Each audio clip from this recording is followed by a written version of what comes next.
Good evening, everyone, and welcome back to our YCYW CUGO webinar series. 大家晚上好，非常欢迎大家来参加我们耀中耀华的大学升学与指导的系列讲座。My name is John Leo, and I'm so happy to be joined by my colleague Coco for us to be able to co-host together tonight. 非常高兴可以和John 一起主持今天晚上的讲座。So tonight we're very fortunate to have Louis from the University of Melbourne to come share with us about the great learning opportunities at the University of Melbourne and also universities in Australia. 非常高兴，我们今天也非常荣幸的邀请到了Mr Louis 在墨尔本大学的招生官来为我们介绍墨尔本大学以及在澳洲留学的经验和一些资源。Our students every year are applying to many places around the world, and there's so many great universities around the world, and we just really find a lot of joy sharing it with our students and parents.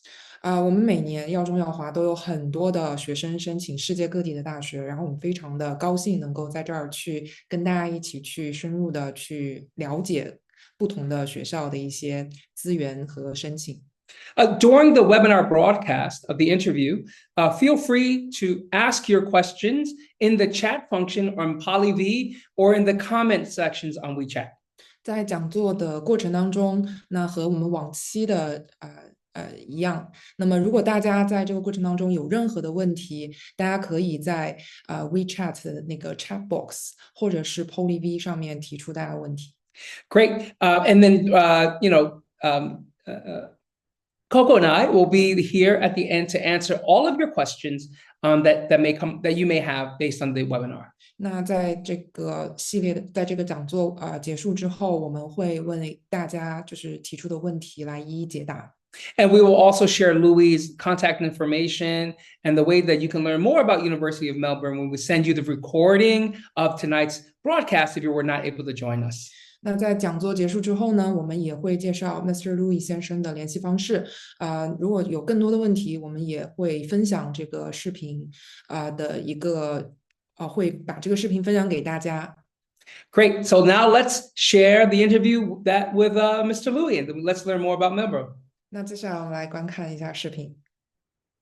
Hello, everybody. Welcome to our YCYW CUGO webinar series. I'm so thankful to have Louis from the University of Melbourne join us today to talk about his amazing institution and also what does it feel like to study within Australia, one of the destinations that has become increasingly more popular amongst our families. So Louis, welcome. And can I just ask you to maybe just introduce yourself to our YCYW community?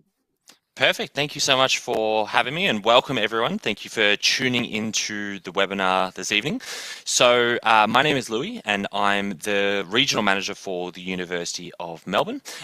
And so my role is working with international students such as yourselves to help them determine whether or not to come and study here in Australia, studying at the University of Melbourne. A little bit about the University of Melbourne. The University of Melbourne is consistently ranked as the #1 institution in Australia, and it's currently a top 20 ranked university in the world.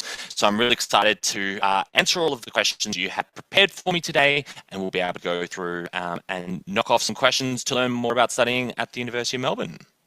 And great. And thank you again, students and parents, for sending in your questions. Just like our previous webinars, we've taken in your questions and we kind of put them together, synthesize them together to a set of about 9 to 10 questions here to ask Louis. So Louis, I'll start off with the first question. I think our community would like for you to explain maybe the university model of learning at University of Melbourne. For example, what are some of the undergraduate choices, majors? What does it look like for international students studying there? Great question. So for the University of Melbourne, all of our undergraduate degrees are 3 years in duration, which is often quite different to some other areas of the world. So here at the University of Melbourne, our undergraduate degrees are 3 years in duration, and our curriculum is really closely aligned with the leading institutions in the UK, in the US, and across Europe, where we allow students to do quite a broad-based undergraduate degree, and then they can go on to specialize in postgraduate undergraduate study.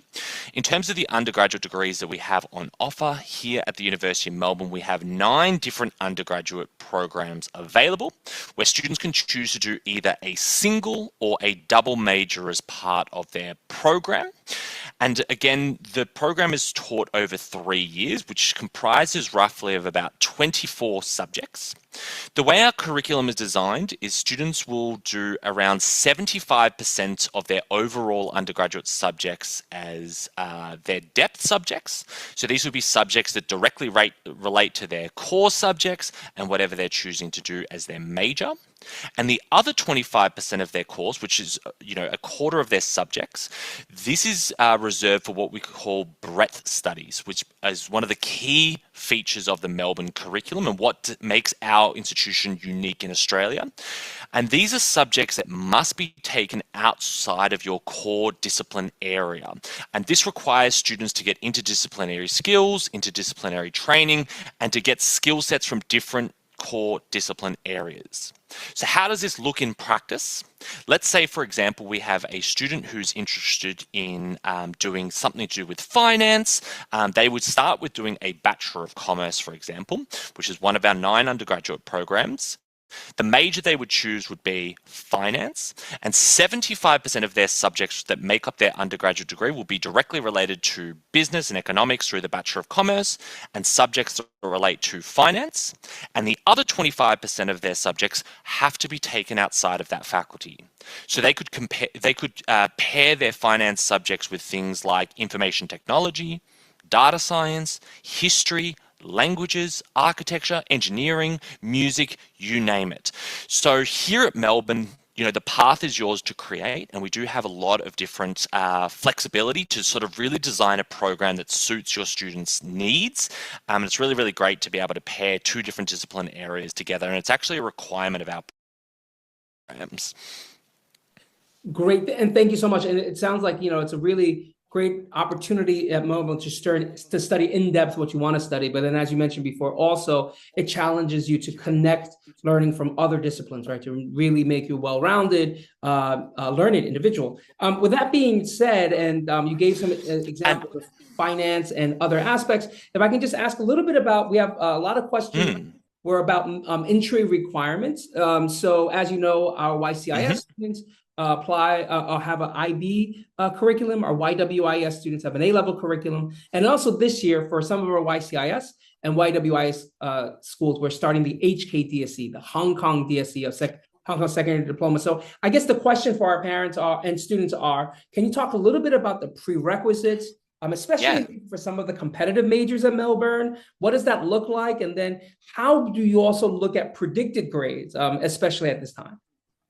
Really, really good question. And the great news, so the University of Melbourne, because we are the #1 ranked university in Australia and one of the leading institutions around the world, we see students apply for our programs from all across Australia and all across the world, which means that we do currently accept a number of different high school qualifications for direct entry into our programs, including the qualifications you've mentioned, so the International Baccalaureate, A-level qualifications, and the HKDSE.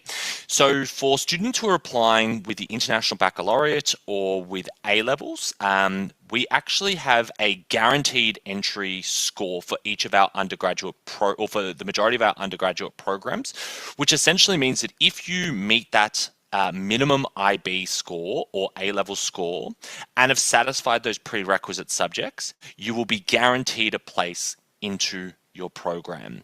Currently, these are the only 2 qualifications that we're allowing predicted results in terms of submitting your application. So students who do receive their predicted IB scores or their predicted A-level scores can use that as the basis for their application and can be eligible for a conditional offer with their predicted scores. But in terms of the prerequisite subjects, those are extremely important. So there's 2 different elements to the application. The first is meeting the minimum high school scores, so the minimum IB score or the minimum A-level score or Hong Kong Diploma of Secondary Education score, and completing the relevant prerequisite subjects. The prerequisite subjects do vary from program to program, but if we're looking at some of the more popular programs like a Bachelor of Science or a Bachelor of Commerce, for example, the Bachelor of Commerce has a maths prerequisite.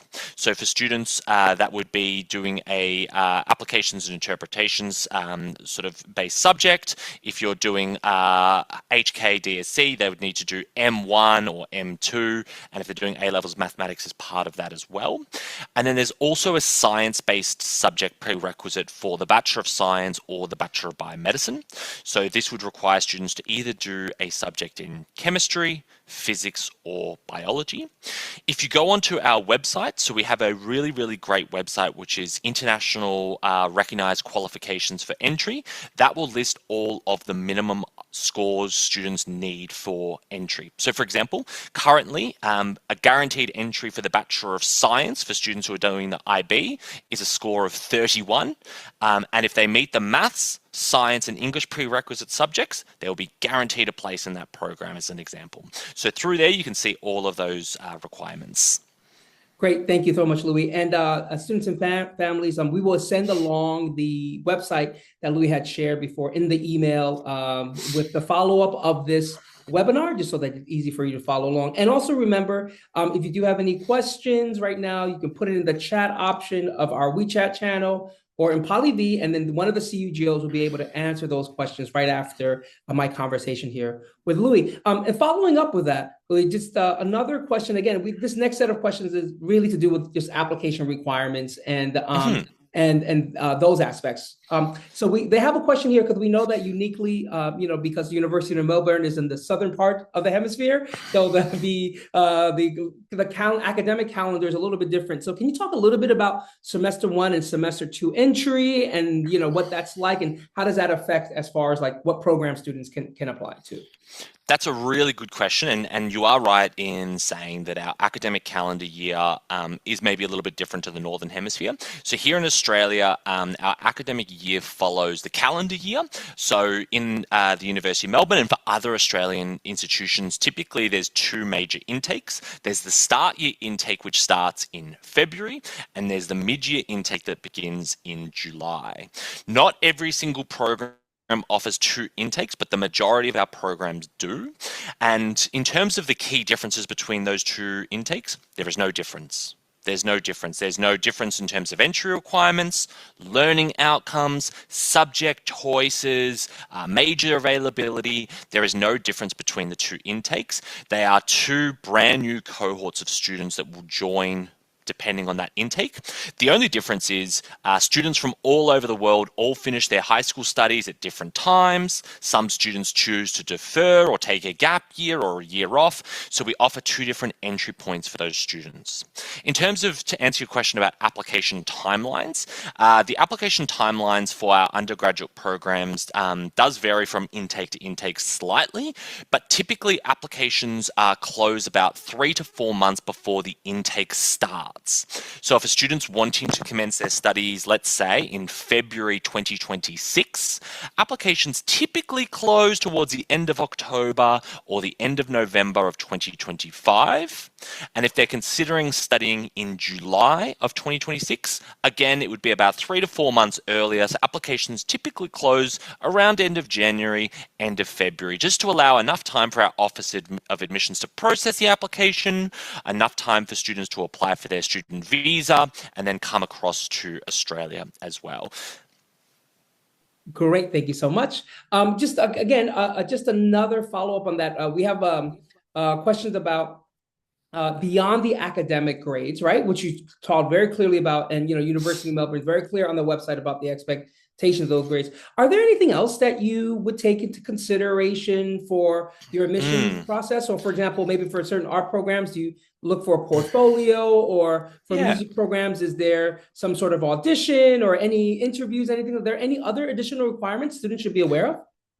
It's a really, really good question. And I suppose given, what you mentioned earlier, that, Australia is growing in popularity amongst your students, that often means that, maybe for some of the parents that are joining and tuning in tonight, that you may be not as familiar with the admissions processes for Australia.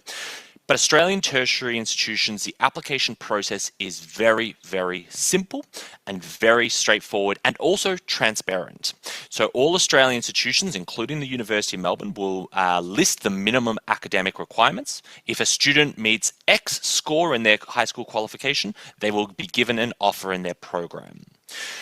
To gain entry to the University of Melbourne, we do not look at co-curricular activities, so that won't help students with their application to the University of Melbourne. Entry will be purely based on academic performance. So I know for students that are maybe considering applying for the US, there's also things like personal essays and statements, possibly interviews. We don't have that here in Australia or for the University of Melbourne. It's purely based on the student's academic profile. So the entry requirements are a lot more transparent. That being said, here at the University of Melbourne, we also do have two programs. So we have the Bachelor of Fine Arts and we have the Bachelor of Music. Both of those programs are taught at the Victorian College of the Arts, or the VCA, which is one of the top performing art schools in Australia and in the world. And entry to those programs is actually based on it's more of a talent-based profile. So students are applying for those two programs. There is actually an audition or a portfolio requirement depending on what stream they're looking to do. So for the Bachelor of Music, for example, there will be an audition.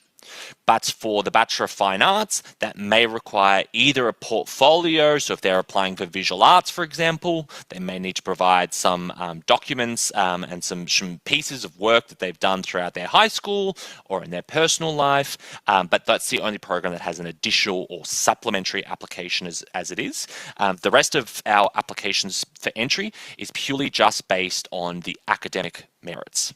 Now, in terms of some of the co-curricular activities, the University of Melbourne issues a whole range of different scholarships and bursaries for international applicants, including students from China and from Hong Kong, and those scholarships are normally awarded to students on the basis of their high school results. So the higher their IB scores or the higher their A-level scores, the better their chances are for scholarships.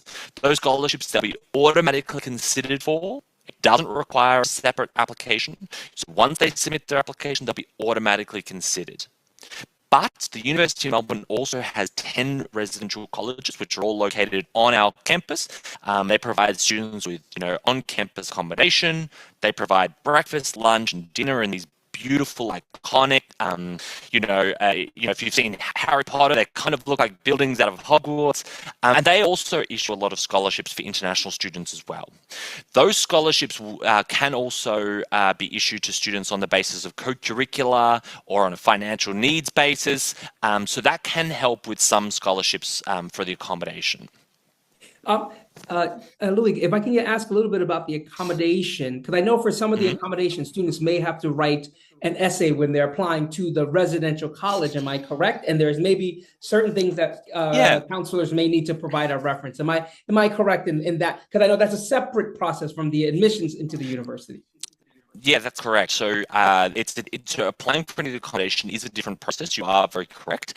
Typically, there will be a requirement that students need to attend an interview, and some students may need to provide supplementary, documentation. So any kind of letters of support that the school can provide can also assist them with accommodation as well. Great. So just to clarify again to parents, of what's great about the University of Melbourne system is that for applying to the university, everything is, as Louis has said, is very transparent. It's based on the academic records. But if you do want to live at a residential college on campus, which is not required, but if you would like to, there is a separate application process for that, which may require the student to write a short essay, may require a recommendation, or may require interview. So I just want to make that a little bit clear, because sometimes I think some of our students and families get that part a little bit confused. So thank you for also clarifying that up for us. Another follow-up is just, sometimes students take a little bit of time to find their academic footing. So can you talk a little bit about, does your school have a foundation programs or pathway programs? Let's say if a student doesn't reach a certain academic profile to get to the university right away. Yeah, great question. And we do. So here at the University of Melbourne, we do offer foundation studies run through Trinity College. So Trinity College Foundation Studies is a one-year foundation program which provides students with guaranteed entry into all of our undergraduate programs if they don't meet the minimum academic requirements for direct entry into the University of Melbourne. Or perhaps they're feeling a little sort of, they would like to do a foundation year to sort of help with the transition to life in Australia, and as sort of part of their tertiary preparation. Students who complete Trinity College Foundation Studies, again, if they achieve the minimum scores in their year, will be guaranteed a program. So as I mentioned a little bit earlier in the webinar, our undergraduate degrees are 3 years in duration, but doing a foundation year would add 1 additional year of study, so it would be a 4-year pathway. And this is perfect for students that maybe don't get the required scores or perhaps aren't doing an approved qualification for direct entry as well. Great, Louis, thank you so much. And I want to say to our students and families, I think the foundation programs in the University of Melbourne or many other universities within Australia is really excellent because, again, sometimes, when I was a student in high school, I needed to have time to find my kind of academic strength and footing. And, I would have worked a lot better in the foundation program. I needed an extra year to really be able to know what I wanted to learn and then achieve in that. So, I think University of Melbourne, many universities in Australia have really strong programs such as that. So that's something that we really do want to try to highlight in our schools. Especially, we want to make sure that our students, again, have pathways to get to where they want to get to. Just the journey may take a little bit different than somebody else. And I think exactly what you're saying. You've highlighted it brilliantly. No two students' journey is the same, and the journey that might be for one student may not be the same for another. And doing a foundation year can really help provide some really clear foundations, because the transition from high school to university is quite a significant one. And for a lot of students, it might be their first time moving away from family, moving away from home, maybe their first time going on an international flight. So by doing some foundation studies, it can really help with grounding students, helping to sort of understand what pathway is best for them. The other thing I would mention, because you highlighted it all earlier as well, is that the foundation studies here in Australia is of an exceptionally high standard, and students can also use those foundation studies to apply for other universities as well. So if you were looking at the Trinity College Foundation Studies for a year, there is also options to go and apply for other Australian universities upon completing that, and vice versa. So most Australian institutions do offer foundation studies, and the University of Melbourne does also accept those foundation studies for entry into our programs as well. Great, and thank you for actually just bringing up the learning experience of now international students going to University of Melbourne. So please excuse my next question is a very large compound question. So in essence, it's asking, what does the day-to-day learning look like for a student at the University of Melbourne? So for example, like class size or lab space, or if like a student needs academic support or tutoring, or what does that look like, the kind of the learning space and also the community space? A great question that you've asked. So I'll sort of paint the picture, and you just interrupt me at any point if I'm going off script. But so the University of Melbourne, we're a very large tertiary institution. We currently have close to 70,000 students studying at our campus, making us one of the largest tertiary institutions in Australia. That is a mixture of both undergraduate, postgraduate and graduate research students. So we're a very, very large, community here at the University of Melbourne, and over 40% of our cohort is made up of international students. And of those international students, we currently have close to 150 different nationalities represented on our campus. So this is important for two reasons, and the reason I wanted to bring this up is because it does talk about that student experience part. The first one is students who are studying in the classroom will be studying with domestic Australian students or New Zealand students, but they'll also be studying in the classroom with a truly global and diverse group of students. This is important because it challenges them to become the best version of themselves. They will learn different geopolitical ideas, different ways of thinking, problem-solving skills, and each student, whether they've studied in Hong Kong, or they've studied in Manila, or they've studied in the USA, or they've studied in Canada or Europe, have all had different sets of challenges or problems or circumstances that have helped shape them as an individual. So by being in a classroom with a really diverse group of students, it challenges you to become the best version of yourself. But the other thing is, we all know that, you know, the world is moving to a not necessarily just what you know, but also who you know, your networking skills, and being able to sort of harness that. And by graduating with a truly global cohort of students, this will form your professional network for the next, 20, 30, 40 years as you make your way throughout your career. So students who graduate from the University of Melbourne will be graduating with connections based in Singapore, based in London, based in New York, based in Shanghai, based in, wherever around the world. And this is really, really important. In terms of the day-to-day experience, in terms of, for an undergraduate student, we normally say that in terms of contact hours, you can kind of expect somewhere between about 16 to 20 hours on campus per week. Here at the University of Melbourne, all of our undergraduate programs are taught on campus. We don't offer online programs because it's a requirement for our undergraduate students to really, be present, to engage with their academics, to engage with their students. And we find that, students prefer that on-campus community feel that makes the University of Melbourne, so unique. So students can normally expect somewhere between about 16 to 20 hours on campus per week. And then, of course, there's independent study time. In terms of the class sizes, it's anywhere from about 15 to about 25 students per class. But then, of course, with the lectures, depending on how big the subjects are, there may be some lectures that have got the entire cohort, which could be close to 400 or 500 students in a lecture, or it could be a smaller lecture, 80 or 90 students, depending on the subject as well. I think here at Melbourne, the way our classes are taught and the way our subjects are taught, we don't just have lecture and tutorial styles. So students will be based, doing research proposals, working on internships, industry projects, labs, overseas exchange opportunities. So each class is sort of taught and assessed in a sort of a different and unique way to sort of give a really varied student experience. In terms of some of the other services that you had alluded to about, support for international students and what sort of, services are available. Here at Melbourne, we have what we call Stop One, which is our number one stop for all things help related. So this is a free service. This is our student services pavilion that provides students free, course advice, career and peer mentoring services. We have a careers and employability team to help students applying for jobs, practicing job interviews, building their LinkedIn profiles. We have an exclusive job portal for international students, which no other students across, other universities have got access to. But then we also have free counselling and psychological services. So of course, while we obviously want every single student to have, the best experience possible, the reality is that things don't always go according to plan. And we're here to support our students every step of the way. So all students have got access to free and confidential counselling and psychological services, no matter what time of year. There's support available to them.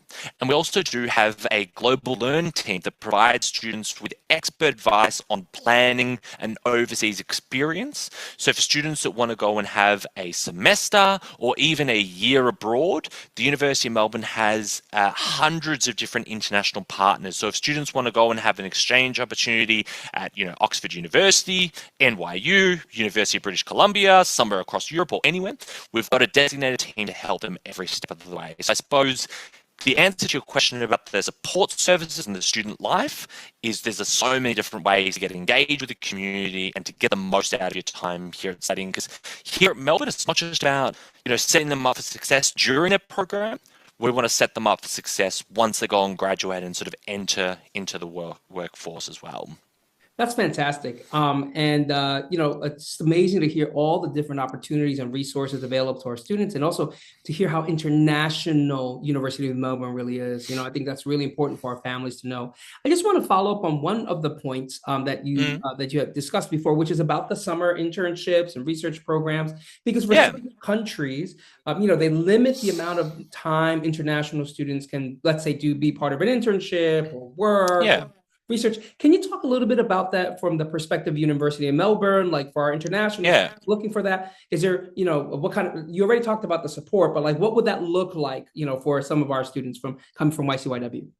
Yeah, great question. And I suppose this is a question that we're getting asked more and more because, students not only are wanting, but are expecting some level of industry exposure, engagement, internship opportunities to get that real workplace experience. I think I'll probably just, step it back just a little bit and just mention that, not only did I say at the beginning that the University of Melbourne was the top-ranked university in Australia and is consistently the top-ranked university in Australia and currently top 20 in the world, we're also currently ranked 8th worldwide for graduate employability, where we do have a 98% employment rate for our students. And a lot of that is to do with the way our curriculum is designed. So our curriculum is designed with work integrated learning built into the programs, and we allow each of our students and each of our programs to get exposure to industry or internships as part of the program. So for example, the way sort of internships work, there's typically 2 different types of internships here at the University of Melbourne. The first is university-sourced internships. So the University of Melbourne has partnerships with over 1,600 different organisations, both domestically and internationally, where we can place students in an internship with an organisation that we have a partnership with or an affiliation with. Or the second way an internship can happen is students, can do what we call a self-sourced internship, where the onus is on them, the student, because they might have a particular organization or a company that they would really like to do an internship with. So they can sort of approach their faculty and say, hey, this is the company that I've identified that I'd like to do an internship with. And then we, the university, will help facilitate that from our end. In terms of the working rights for international students and sort of, the options that are available, all international students as part of their student visa can work while they're studying here in Australia. So international students typically can work about 48 hours every 2 weeks. The minimum salary in Australia is currently about $24 per hour, which is much higher than the US, the UK, Canada, Europe, and that's during semester. During the non-teaching period, and there's normally about a 3-month period, over the summer period, where students have got unlimited working rights as well. So it's a really, really great place for students to sort of, a lot of students over the summer undertake full-time internships or industry projects and get involved to get that sort of experience as part of their program. And we, of course, all of our faculties and all of our programs sort of provide students with that support to get that industry exposure as well. Louis, thank you so much. That's so helpful. Just for parents to hear that, when their children go to University of Melbourne or to Australia, they have those opportunities to have those paid internships. Because as you said, it's really, especially now in the current, I would say, economic climate or, the labor market, our students do worry about what is my first job going to be when I come out of university. To hear that you have a 98%, kind of employment or, graduate school, except that's quite, I think if I were a parent, and I am a parent, that would be quite, quite reassuring to know that. And then for students, again, to have no limits on off school times to be able to work, that's fantastic, because that's where those internship opportunities really come in the summertime. Of course. And I think the other thing that I would highlight as well is, the University of Melbourne has just recently won a couple of awards with this, is we do have our own built-in internship program here at the University of Melbourne, which is called Students at Work. So if you wanted to sort of spend a bit of time and Google this, it's called Students at, like the at symbol, at Work, the University of Melbourne, which is essentially a paid internship program that's facilitated through the University of Melbourne, where we place students in job opportunities across the university. So for example, a student that might be doing a degree in marketing or media or communications, they would sort of go and have an interview where they would be interviewed about what they're studying, what their skill set is, what opportunities they have, and then they might be placed in sort of a paid role working in our marketing or media department to help design website content or social media or flyers or whatever it might be. In the same way that students who are studying within the law school, we've got a tax clinic on campus that provides cheaper tax returns for both staff and students, and they can sort of assist with that. So there's a lot of really amazing opportunities that are run through the university for students as well. That's great. And then again, audience, all of these links and aspects, all of these links and other resources that Louis has shared, when we send the recording of this, we will also just put it in the email so you can find it very easily. Louis, that actually, you've answered a lot of questions that have come to the last one of the questions prepared by our community. They just want a little bit guidance from you about the visa process. So once the student gets accepted into University of Melbourne, can you share a little bit about what the visa process is like, and then how does University of Melbourne support students with that process? Yeah, great question. So in terms of the visa process for international students, it's quite straightforward. So essentially international students who are applying to the University of Melbourne can apply directly through to the university, or can apply through one of our authorized education agents that will help submit the application on your behalf, and they work really closely with the university and are sort of authorized to do so.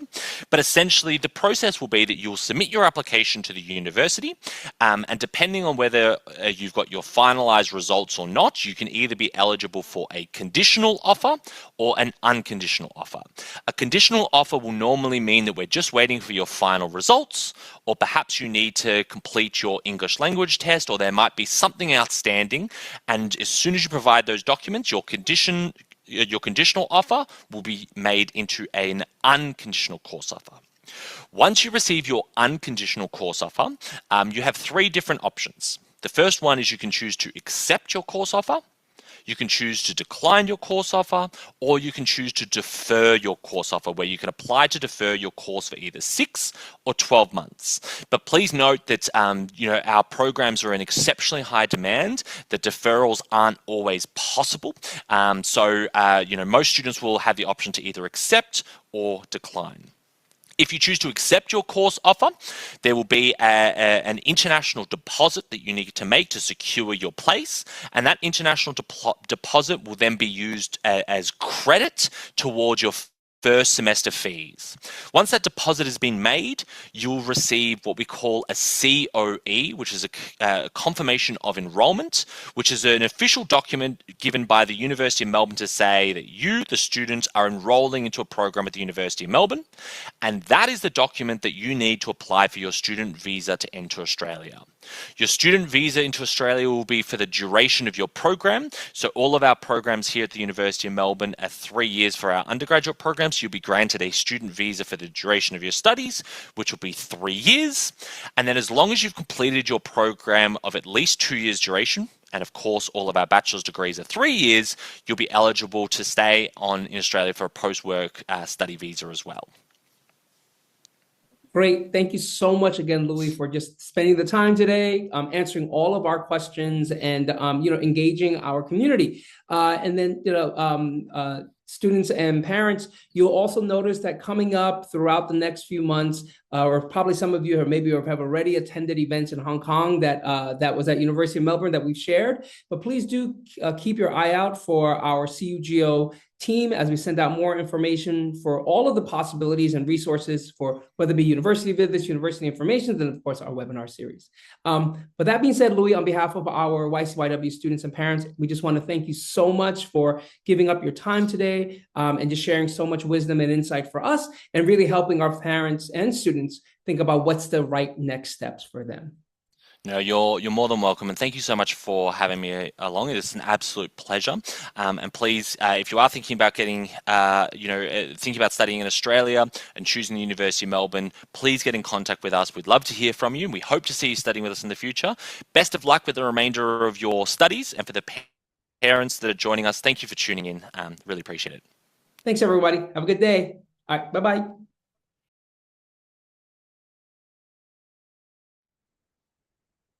Welcome back, everybody. And we hope that you enjoyed the sharing by Louis. 欢迎回来，希望大家通过刚才的讲座获益匪浅。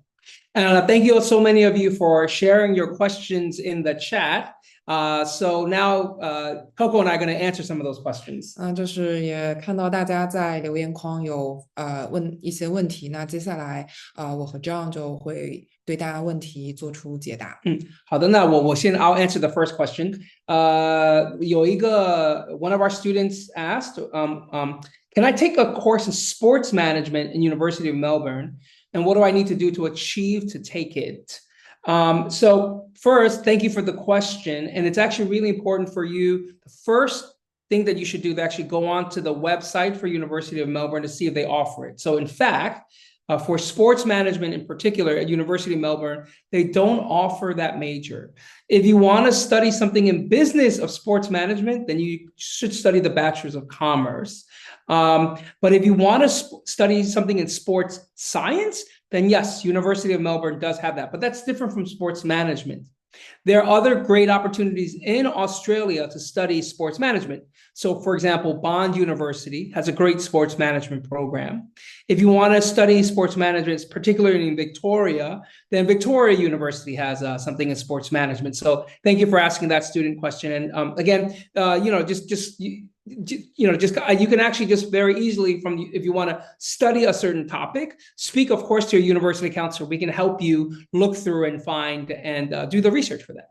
Coco, why don't you do the next question? The question here is, I think it's about residential colleges. Are there scholarships or financial aid options to specific residential colleges? Residential colleges, 它是有的，就是 residential college， 每个 residential college 他们有自己的这种奖学金以及助学金，那么然后这些奖学金和助学金的发放可能是基于对于学生他的一个学术的一个表现，他申请的时候学生的学术表现，或者一些其他的一些他们对于如果是助学金的话，那么就是学生他的一个需要，然后以及一些其他的一些标准来发放这样的来评定和发放的。那就是比如说他们的 Newman College 有100万的这个助学金，那么2/3的学生都有可能通过申请获得这样的一个助学金的帮助。Thank you for that. I'm going to go to another question here. What are their international jobs prospects for someone studying law there in Australia? So again, very good question. And maybe this one, Coco, I'll pause so then maybe we can do it bilingually. Do you want to just answer what that? Yeah. You want to just translate what that question is? Is that okay? Okay. This one. 这个学法律的job prospects for 法律。如果在墨尔本，就是我们收到一个问题，那么就家长问到，如果学生是在墨尔本大学学习法律的话，那么他未来的一个职业和就业前景是怎么样的？ Yeah, so I would say the law industry in Australia is actually growing, especially with many of the industries growing within Australia, such as environmental companies and science and tech companies.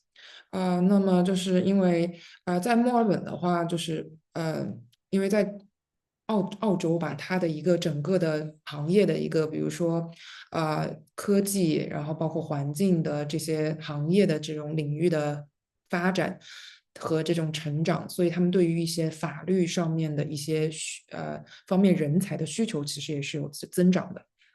And then also, I see somebody else in here talked about, top law firms within Australia. Absolutely. So actually graduating from University of Melbourne, Allen, which is one of the top financial law firms, hire lots of University of Melbourne graduates. 那么就是家长继续问到，就是会不会有一些非常好的律师事务所，非常知名的律所，那么就是墨尔本大学的学完法律之后，能不能去这些律所就业？那么其实墨尔本大学它的法律学院毕业的学生有很多进入到刚才这样提到的那一所 Allen 的这所非常知名的律所去工作和服务的。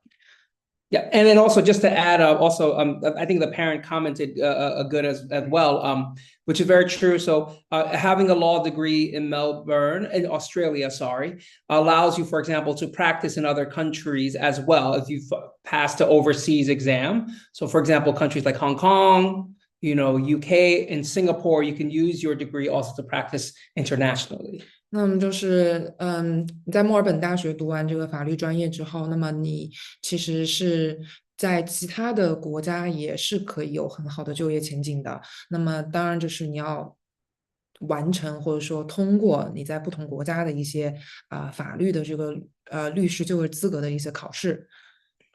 Also, can you, for the next question, Coco, can you read this one? 听说我们有一位家长提出，听说澳大利亚大学是宽进严出，申请比较容易，但很高比例的学生无法正常毕业，请问是这样子的吗？具体大概有多少比例？对此有什么建议？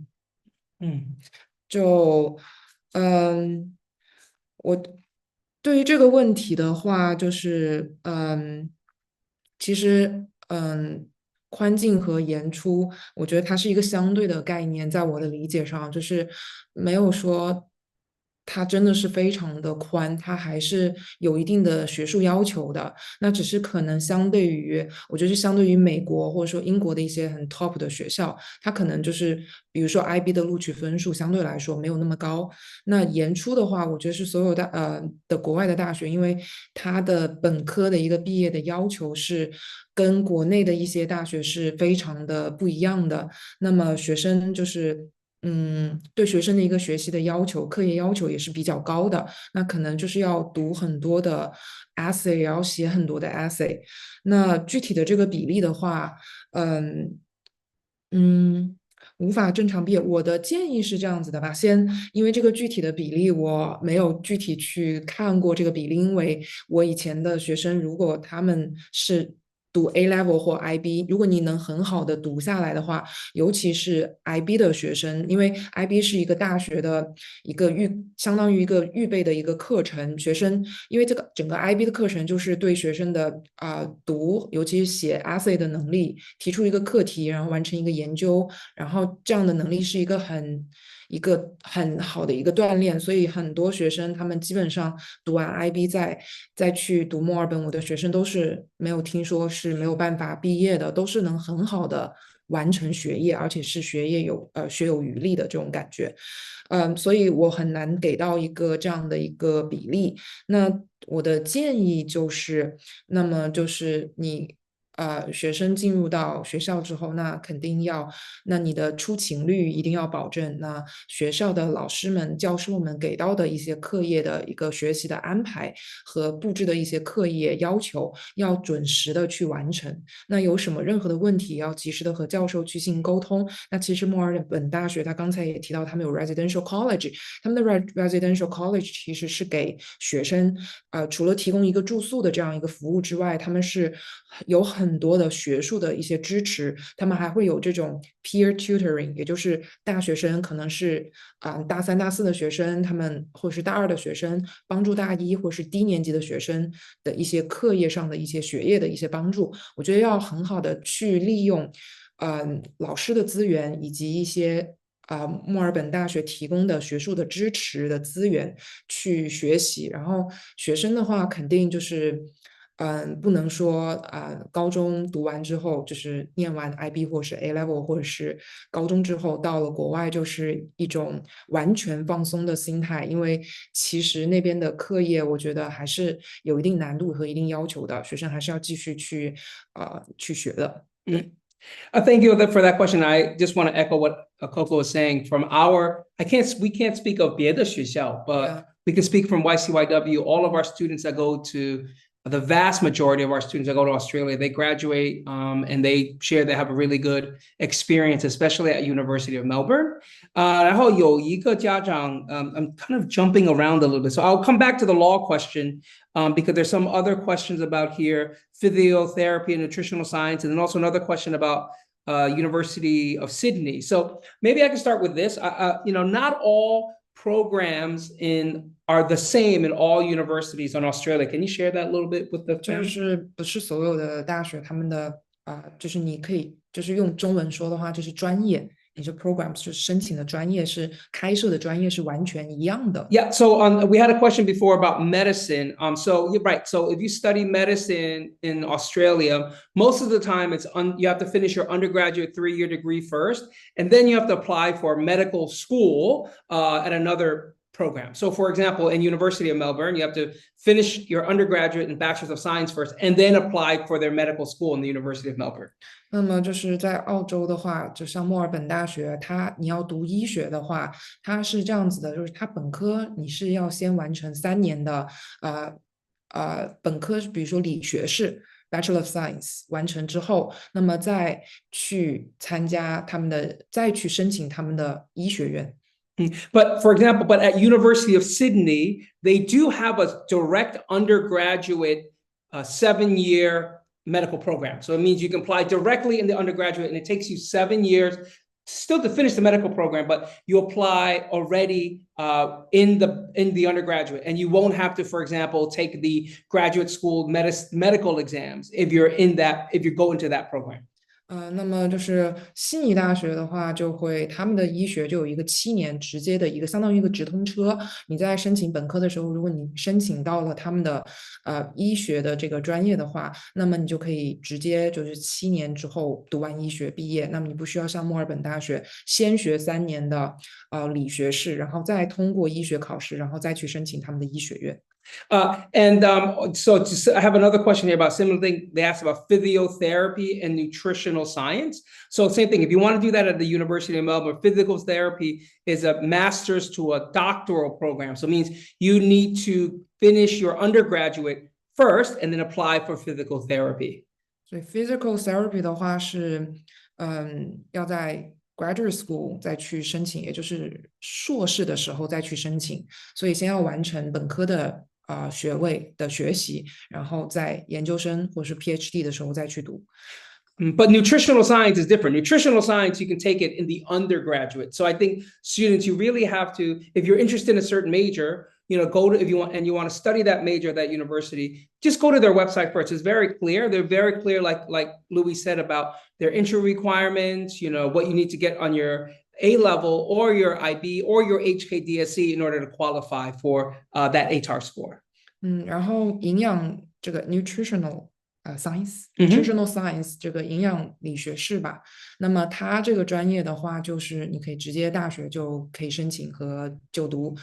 所以其实不同的专业是不一样的。所以大家如果对这个专业，或者说就是你们头脑当中有一个想要就读的专业，那么最好的最直接的方式就是进入到大学的官网去查一下有没有大学有没有开设这个课程，提供这个专业，然后以及他们具体的要求是什么样的。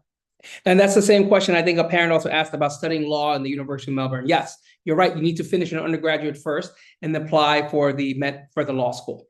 对，那么法律的话，在墨尔本大学也是这样子的，它也是需要先完成3年的本科的学习，然后再去申请法学院。And then also we have another question here about living in the residential colleges. I think Coco already answered that.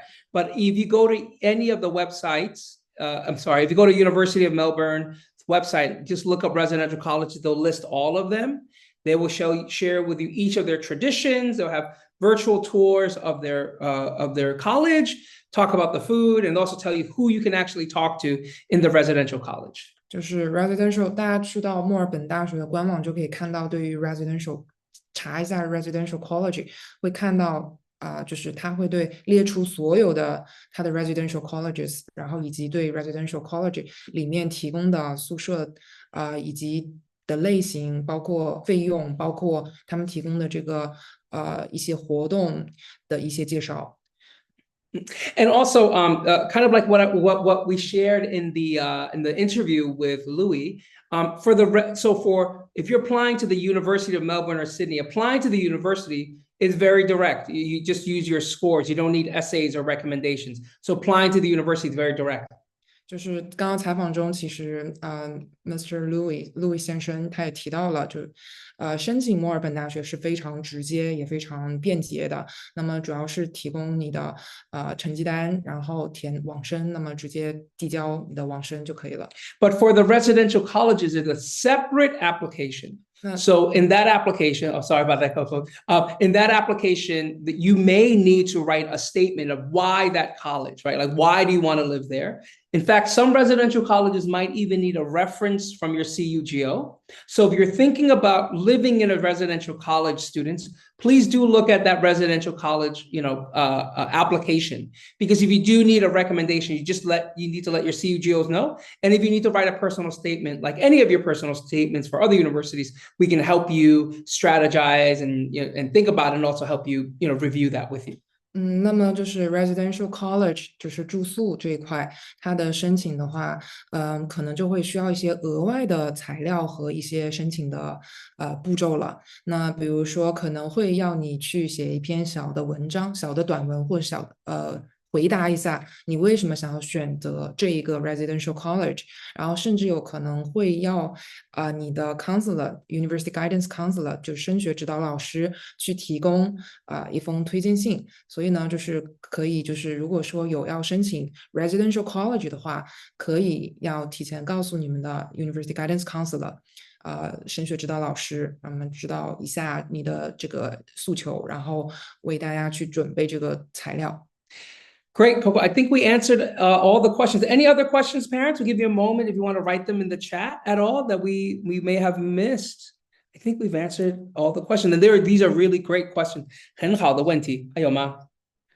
What types of programs or communities do residential? Oh, okay. What kind of programs do residential colleges offer? So quite a bit. I think 刚才Coco老师已经讲过了，他有他自己的 for example, some residential colleges 他会有他自己的特色 like theater shows. Some of them are really good at mentoring programs. 就是还有 tutorial pro. 有些 residential college 他们有他自己的 foundation 的 program 也有。So you can go through the foundation through that. 有的 residential college 是特别是给 international students 设计的，所以真的是不一样的 international house。对，是的。然后刚才那个 Mr. Louis 他提到就是 Trinity College Foundation， 他们墨尔本大学是有 foundational program 的，然后会就是 foundational program 的学生就会要就是 Trinity College， 主要是 Trinity College。Good. Any other questions, Coco? Is Maybe there a fee required for deferment due to mandatory national service? A good question. Is there a fee for yes, there's going to be a deposit fee for the university if they allow you to defer. So 第一个最重要的话，你要先问一下大学 if you do national service, if you do NS, will the college allow you to defer? If they do, they will definitely need you to pay a deposit. But usually they won't ask you to pay any more than the usual deposit that you have to pay. Yeah, 就是对于如果说想要就是申请延期入学的话，如果因为我们有一些学生可能要有一些这种服兵役什么之类的，比如说韩国的新加坡还有台湾的一些学生，那么就是这种情况的话，就是通常是会收一个 deposit fee， 就是一个押金，相当于有点像留位费。那么首先可能需要你拿到 offer 之后，要跟大学的招生办公室进行一个沟通，那么你可能需要延迟几年，1年还2年，那么就是在问他们这个留位费这个 deposit 具体要怎么样去交。And just parents, usually, if your national service is 2 years, usually the universities won't allow you to defer for 2 years. Usually 6 months, 1 year is okay, but 2 years, more rare. They just ask you to apply, when you're getting closer to the end of your national service, because you already will have your IB results and your A-level results and your HKDSE results. 可能就是常见的是6个月到1年的这样的一个延迟入学的时间，2年的时间可能会比较少，然后通常是会在可能是快要结束的时候，就是他们的这个就是 national 的 service 快要结束的时候要再去申请，那么那个时候其实他们已经拿到了 A-level 或者是 IB 的一个official 就是官方的成绩，用这个成绩去申请。Good. Any other questions? Great questions. How about the faculty in economics? That's a very 可能这个问题有点太 vague. The economics in general in Australia is good, and then in Melbourne 它是 ranked 比较高的。So I think 这个问题的话，I think 你要自己要去看 because economics 也是 which type of economics 你要学 right? International economics, comparative economics. 所以这个可能需要家长或学生去和他的 CUGO 多谈一谈。Go talk with your CUGO about specifically what you're looking for, and then we can give you more recommendation. 对，可以看看官网上对于 economics 专业的介绍，因为他们其实也提到他们会有 minimum requirement IB 或是 A level 的或HKDSE 的，就是一个这样的一个基本的录取要求、最低录取要求，然后还会有他们有没有一些 prerequisite course 的要求。那墨尔本大学其实是一个澳洲排名非常或世界排名都非常靠前的学校，所以像一些这样的基础专业，大家可以去看一下，通常应该是非常比较有竞争力，然后也是比较好的一些专业的。Great. Any other questions? I think no.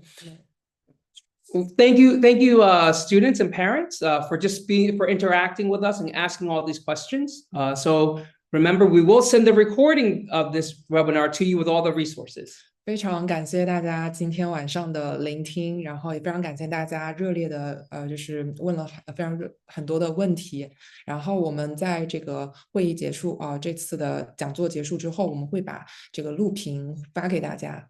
And remember, students and parents, any other additional questions, or go ask the CUGOs at your campus. That's what we're there for. There's a team of many of us, and specifically at your campus, to help you continue to think about these great questions. 大家如果后续还有任何的问题的话，那么大家也可以和大家所在的这个 YC 或 YW 的 campus 的老师的升学指导老师进行沟通。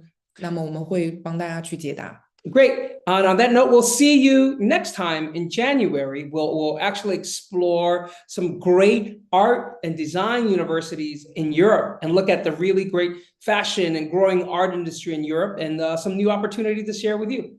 我们下一次的讲座会在12月份，我们会带领大家一起。Oh, you're right. I'm so sorry. Let me take that back. Actually, 我说错了。Next time in December, we'll invite NUS for them to share about Singapore. That's what we're going to be doing in December. 对。Sorry about that, Coco. Yeah, I'm thinking about Christmas too much already.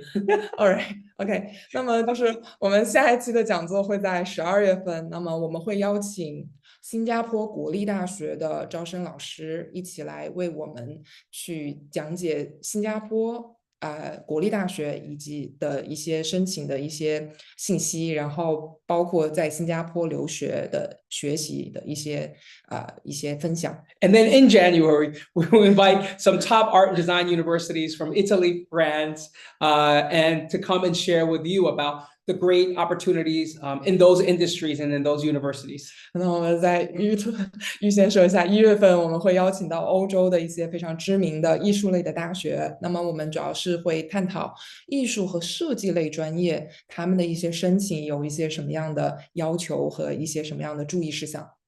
Great. Thank you again, so everyone, and enjoy a wonderful evening. 晚安，拜拜。拜拜。